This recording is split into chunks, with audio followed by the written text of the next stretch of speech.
এই মুহূর্তে মেঘালয়ের শিলংয়ে আছেন রিপোর্টার পারভিন আক্তার ও তাজিন খন্দকার। বাংলাদেশ দলের সবশেষ খবর জানতে সরাসরি যুক্ত হচ্ছি তাদের সঙ্গে। পারভিন, আমরা এখন আছি জওহরলাল নেহেরু স্টেডিয়ামে। এই জওহরলাল নেহেরু স্টেডিয়াম যেখানে 25 মার্চ শিলংয়ে চির আরাধ্য ম্যাচ বাংলাদেশ বনাম ভারত এশিয়ান কাপ কোয়ালিফায়ার্সের প্রথম ম্যাচ বাংলাদেশ দলের।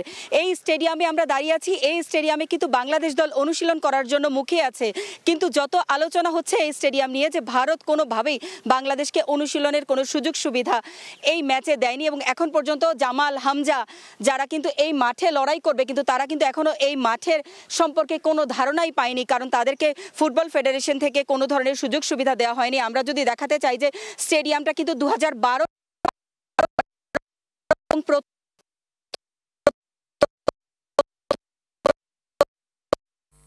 কিন্তু বাংলাদেশ মালদ্বীপকে 3-0 ছিল, তো ভালো এখনো এই প্রস্তুতি নিতে পারেনি। তো কালকে কিন্তু বাংলাদেশ দল একটা মাঠে অনুশীলন ইউনিভার্সিটি গ্রাউন্ড সহকর্মী হিসেবে ছিলেন তাজিন, কিন্তু বাংলাদেশ দলের অনুশীলন দেখেছেন এবং কোচ কোন কোন বিষয়গুলোতে জোর দিয়েছিলেন সেটা কিন্তু তিনিও সঙ্গে দেখেছেন। তো তাজিন, আমরা যদি একটু কথা বলি যে এখনো কিন্তু বাংলাদেশ দল এই মাঠে অনুশীলন করার জন্য কিন্তু অপেক্ষায় আছে, কিন্তু তারা কিন্তু এখন অনুশীলন করতে পারেনি কারণ ফেডারেশন থেকে দেয়নি।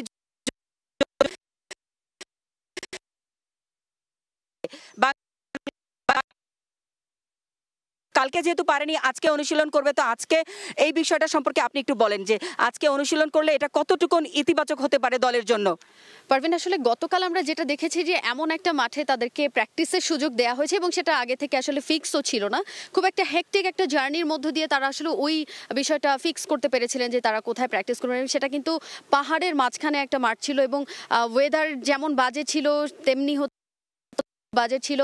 আর ম্যাচ ভেন্যুতে প্র্যাকটিসের জন্য তো আসলে এটা একটা অনেক প্রতীক্ষার বিষয় যে ম্যাচ ভেন্যুতে তারা প্র্যাকটিস করবেন। সো এই ভেন্যুটা আমরা দেখি যে এখানে আসলে কাজকর্ম চলছে।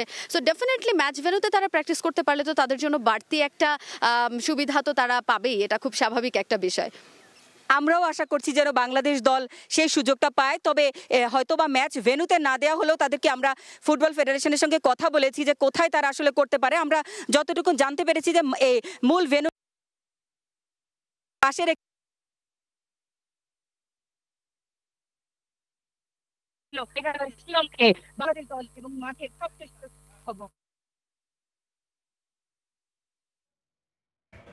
দর্শক, মেঘালয় শিলং থেকে যুক্ত হয়েছিলেন আমার দুই সহকর্মী পারভিন এবং তাজিন। জানাচ্ছিলেন বাংলাদেশ ফুটবল দলের ভারত ম্যাচের আগে প্রস্তুতির সবশেষ খবর।